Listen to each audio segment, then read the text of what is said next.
Hi, and welcome to the Real Estate Investor Goddesses podcast. I'm your host, Monick Halm. On this show, I bring you amazing real estate investing badass women that are crushing it in the real estate world. And today's guest is certainly no exception. I'm super excited to have with us today Laura Alamery, who is and has been a real estate investor for over 30 years now, and she's a mentor to new and experienced real estate investors. She has experience in all aspects of real estate investing, from wholesale, buy and hold, flips, and raising private money. From acquisition to disposition of the properties, and she has a team of investors and partners with a proven track record who can do it all. Amazing. Welcome, Laura. Welcome. Thank you. It's great to have you here. Actually met It was really fun. I met you at a lunch because you and your daughter work together and you have these lunches for women investors all over the country. So you came to Los Angeles and I came there and met you, and it was awesome. So I'm super excited to have you on the podcast today. Thank you Um, for hosting me. That's it's great. my, it's my pleasure. Now, tell me, how did you get started in real estate investing? I know you've been doing it for a long time. You've been in this game for over 30 years. What got you started?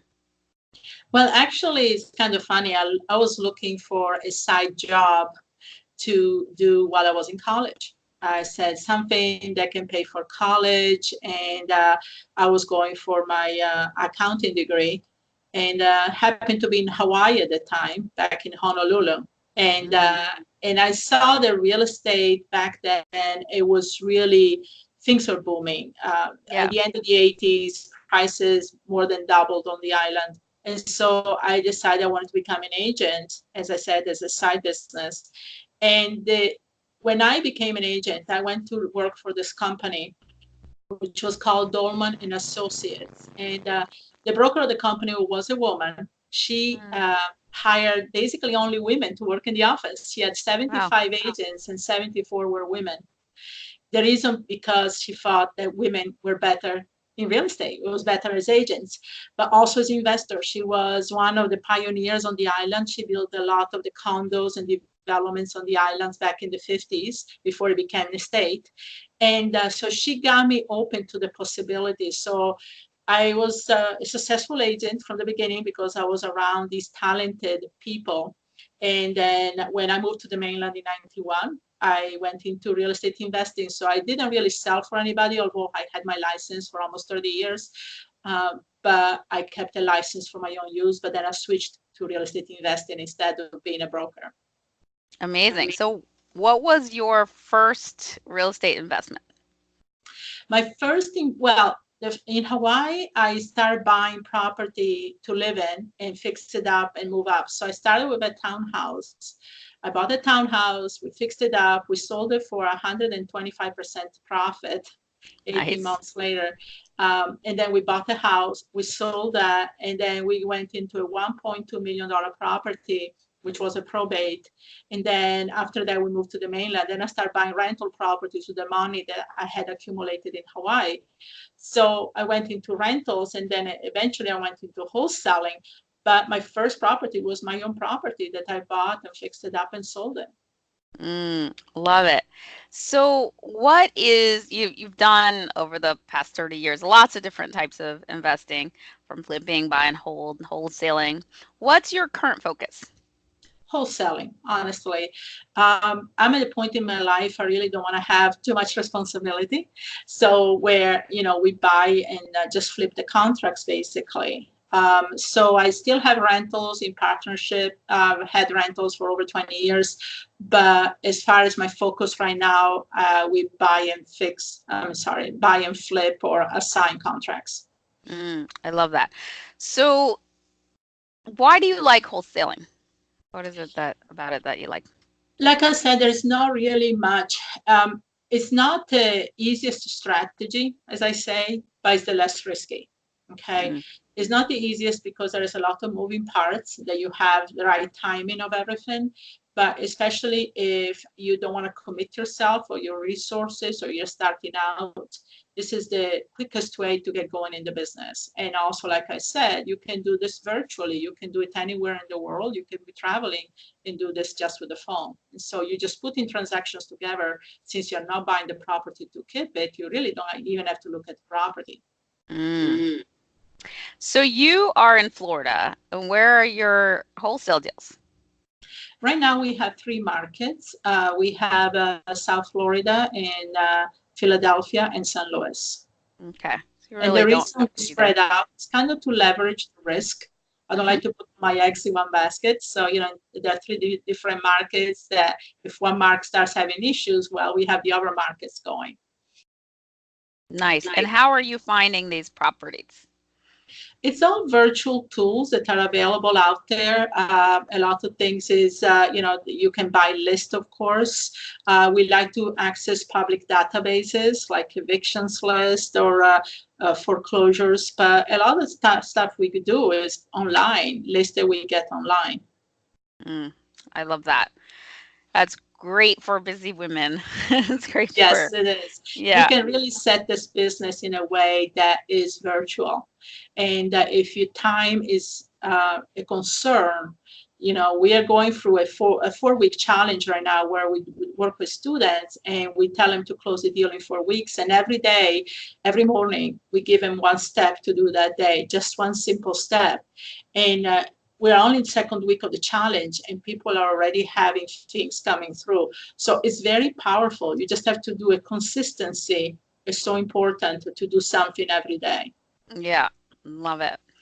Um, so how can people find out about this challenge? Oh, it's a part of my students. So, once they joined and one of my wholesaling programs, this is Hmm. where we teach.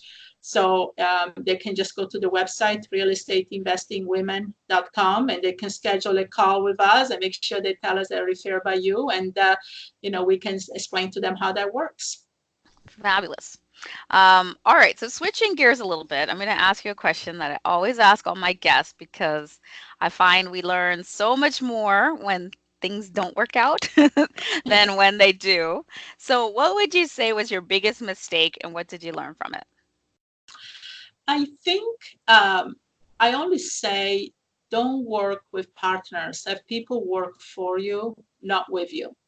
Mm, And that to me, for my business, when I started opening my doors and forming partnerships, that's where it created a lot of problems. So right now is, be in control of your business, mm, hire people to work for you, but don't give them a piece of your business. interesting. So, give me an example of when you did that and it didn't work out. When this was years ago when I was actually heavily into fix and flips, Mm-hmm. and we had a company where I was the one getting the properties, buying it from auction, getting all the private money lined up, and then I was in partnership with people that were supposed to supervise the work, and I was given a percentage of the profit. Well, you know, that didn't work out really well. So at the end of the day, I had to do everything. I had to supervise the work, go to auction, buy the property, line up the money. And it got really hectic when we started having over 20 properties at a time. Yeah. So I ended up breaking the partnership and firing everybody and just hire people to work with me as project manager, but for me. So I would just pay them a salary instead of opening up in a partnership. So that was the Interesting. biggest mistake. And then after that, like I said, I'm always working, just hiring people for me, not with me. And Mm, sometimes you have to be careful. Like a lot of time I have people that come to me even for wholesaling. They're two partners that want to work together. It's a little different sometimes if it's husband and wife, that's different.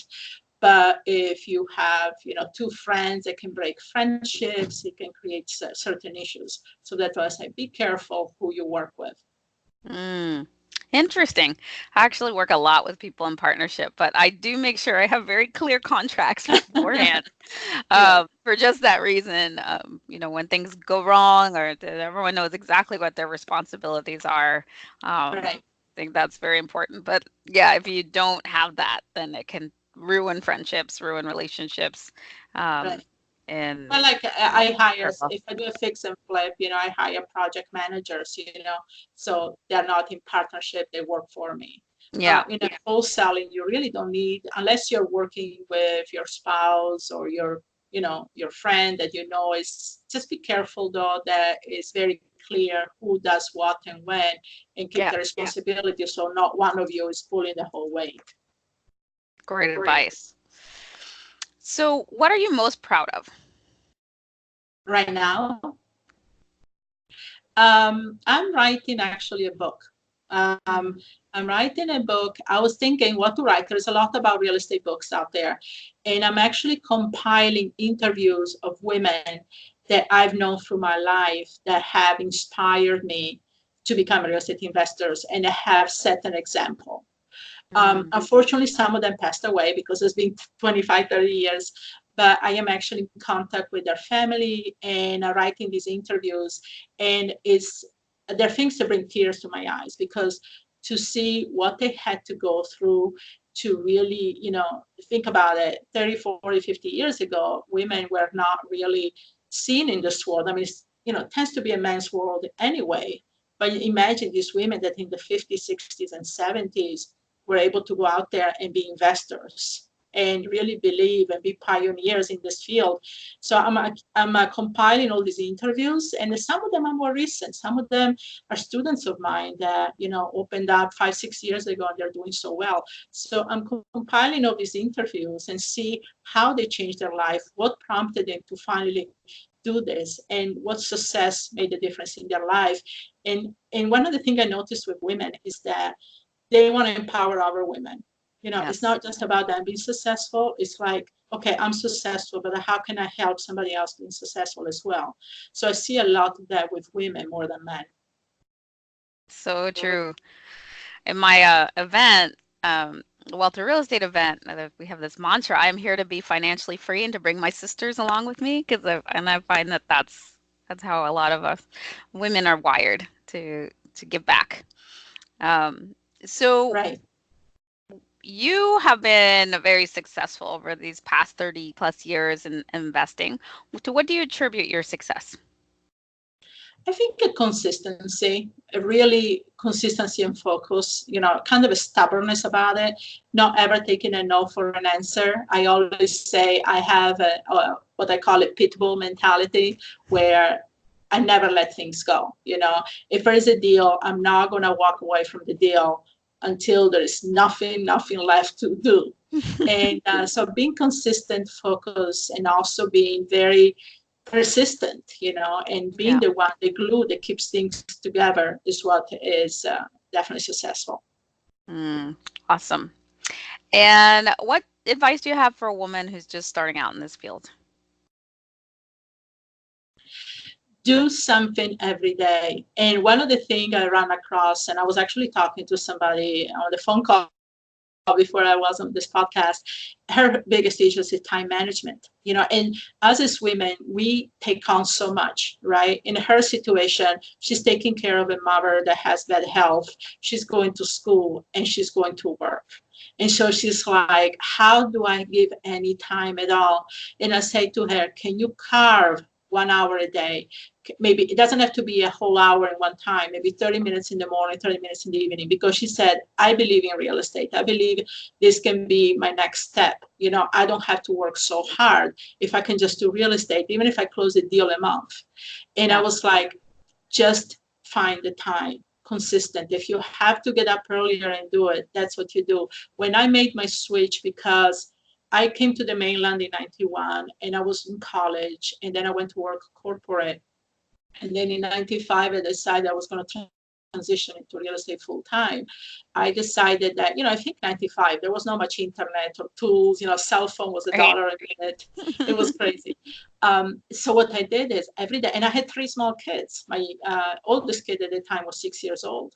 And every day I will come home from corporate, take care of the kids, and my kids will go to bed about 7:30, 8 o'clock at night. And then every night between 7:38 to 9:30, 10 o'clock, I did what I had to do. And then the following day during my lunch hour, I would just run out to my car and make my calls. And The thing is, I knew that if I could do this consistently and do what I can within 3 to 6 months, I was going to quit my job and do this full time. And that's what I did. So Mm-hmm. it's that type of discipline. And I know everybody's busy, we all have things to do. But if I did it in the situation I was, and this lady I just talked to, that she has, you know, all this commitment during her life and she's doing it, it's just about carving that hour of time and being consistent every day. Yeah. I mean, everyone has the 24 hours, and I know, especially if you're a mom, it can feel like you have so much going on. But I always tell people, it's like, how much TV do you watch a day? It's like, Exactly. maybe you could just take 1 hour out of TV. I mean, the average American, I think, watches like 5 to 7 hours or something a day. I was like, just take one of those hours and focus on, this wealth building. You can do it. So I love Right. that. That's great advice. And And the thing is setting a goal, because people tell me, yeah, but I'm so tired after work. That's my way to relax, right?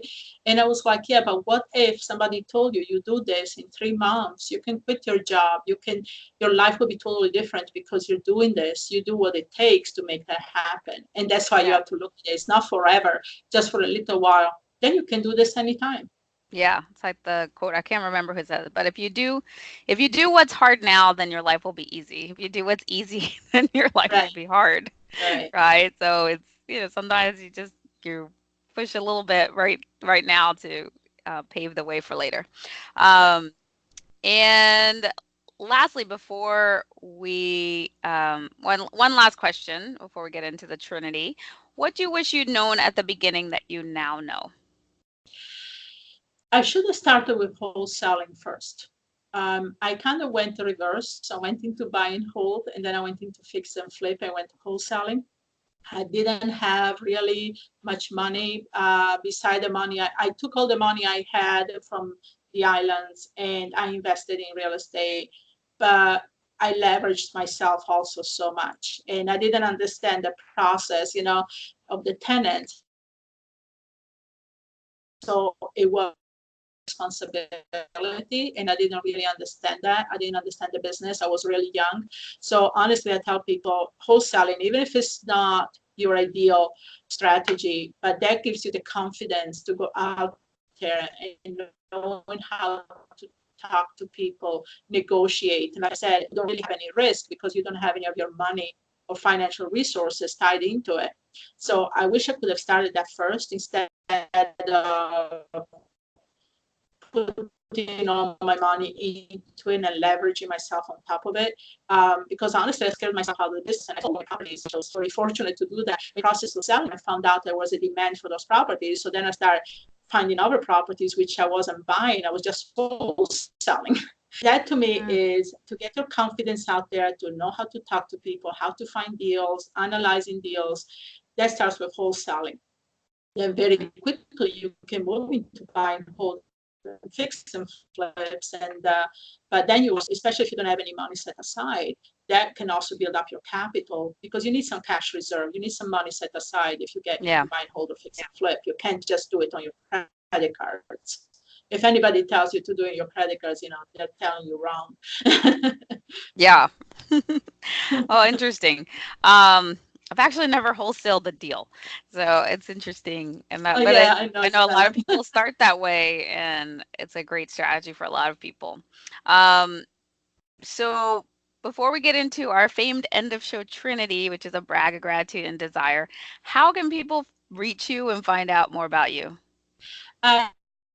You can go to our website, and I say ours because me and my daughter, Liz, she actually is on the forefront of the website, is realestateinvestingwomen.com.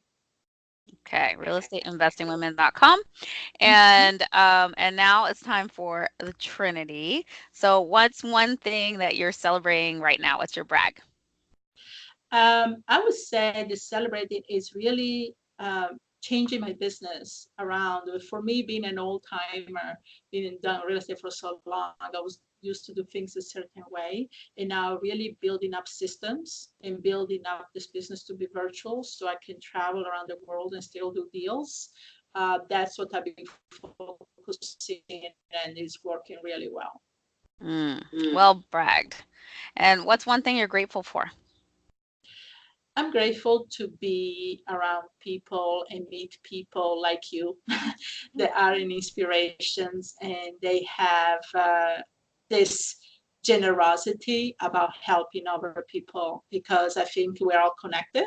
And at the end of the day, it's very important that if you learn and you're so fortunate of being successful, that you turn around and help other people. So to be around a lot of these people in my life right now, I'm really grateful. Beautiful. And lastly, what's one thing you desire? One thing I desire is to travel a lot more. Mm, And that's why real estate right now for me, I am setting up in this virtual. I've done deals like last year, I was gone for 6 weeks. And it was funny because I was doing deals on a cruise ship in the middle of the Atlantic nice. just by using Google Voice and the internet.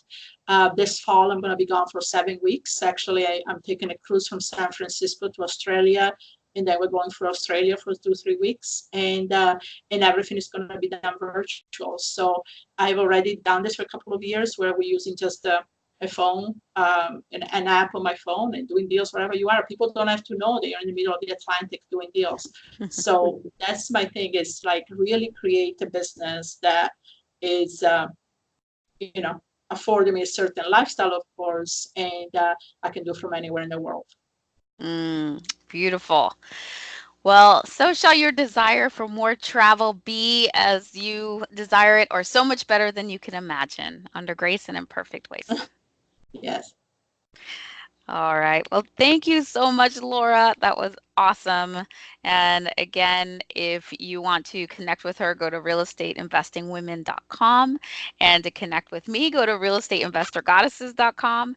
And and subscribe and check us out next week for another amazing real estate investing goddess interview. Bye bye. Thank you. Bye bye.